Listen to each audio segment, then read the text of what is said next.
अगर मैं आपसे कहूं कि भारत पर अंग्रेजों का राज कभी पूरी तरह कायम ही नहीं हुआ, कि लाल किले पर यूनियन जैक नहीं बल्कि तिरंगा 19वीं सदी में ही लहरा गया होता, तो शायद आप मुस्कुरा दें। लेकिन जरा रुकिए, आज जो कहानी आप सुनने जा रहे हैं वो सिर्फ कल्पना नहीं बल्कि इतिहास की उन टूटी हुई कड़ियों को जोड़ने की कोशिश है जिन्हें जानबूझकर भुला दिया गया।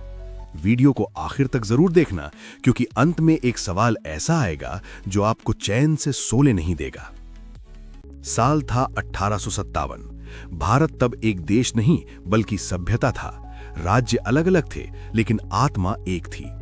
ईस्ट इंडिया कंपनी जो व्यापार के बहाने आई थी, धीरे धीरे भारत की नसों में घुस चुकी थी। कभी कर के नाम पर, कभी धर्म के नाम पर, कभी फूट डालो और राज करो की नीति से।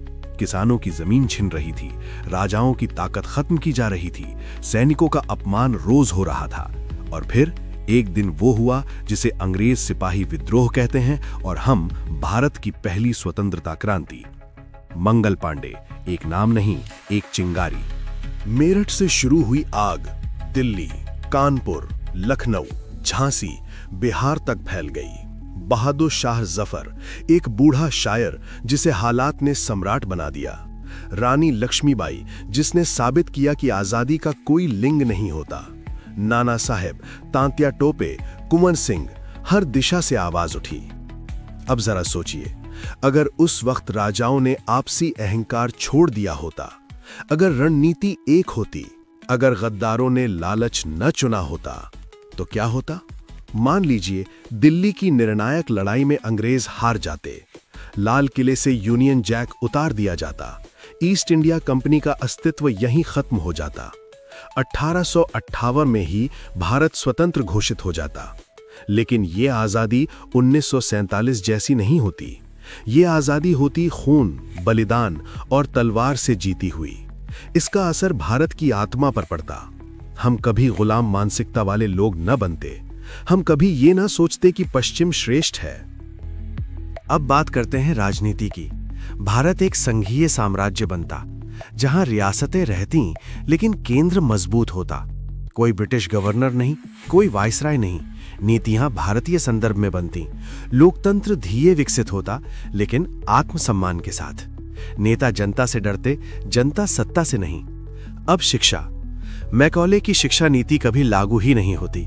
भारत की शिक्षा संस्कृत, गणित, खगोल, आयुर्वेद, धातु विज्ञान और दर्शन पर आधारित होती। आज हम अंग्रेजी में सोचने वाले नहीं, ज्ञान में गहरे उतरने वाले लोग होते। नालंदा, तक्षशिला, वल्लभी फिर से विश्व के सबसे बड़े ज्ञान केंद्र बनते। भारत ब्रेन ड्रेन नहीं, ब्रेन गेन करता। अब अर्थव्यवस्था। अंग्रेजों ने भारत से करीब 45 ट्रिलियन डॉलर की संपत्ति लूटी। अगर 1857 जीत जाते तो ये लूट कभी होती ही नहीं। भारत का कपड़ा उद्योग दुनिया पर राज करता। जहाज निर्माण, लोहा, मसाले, व्यापार सब भारत के हाथ में रहता। आज भारत कर्ज लेने वाला नहीं, कर्ज देने वाला देश होता। अब सबसे संवेदनशील मुद्दा, धर्म और बंटवारा। धर्म के नाम पर नफरत अंग्रेजों की देन थी। अगर अंग्रेज हार जाते तो डिवाइड एंड रूल मर जाता। भारत का बंटवारा नहीं होता। पाकिस्तान और बांग्लादेश इतिहास की किताबों में जन्म ही नहीं लेते। करोड़ों जानें बचती, लाखों परिवार उजड़ने से बच जाते। अब सेना, भारत की सेना औपनिवेशिक नहीं, राष्ट्रीय होती। सैनिक सिर्फ आदेश नहीं, कर्तव्य निभाते। भारत एशिया की सबसे बड़ी सैन्य शक्ति 1900 के आसपास ही बन जाता। कोई हमें आंख दिखाने की हिम्मत नहीं करता। अब विज्ञान और तकनीक, भारत सिर्फ परंपरा में नहीं, नवाचार में भी आगे होता। आधुनिक विज्ञान भारतीय दर्शन के साथ जुड़ता। हम सिर्फ टेक्नोलॉजी यूजर नहीं, टेक्नोलॉजी लीडर होते। अब ईमानदारी से सवाल, क्या सब कुछ परफेक्ट होता? नहीं, राजनीतिक संघर्ष होते, सत्ता के लिए टकराव होते, लेकिन गुलामी का जहर नहीं होता। हम अपनी गलतियां खुद करते, किसी और के एजेंडे पर नहीं चलते।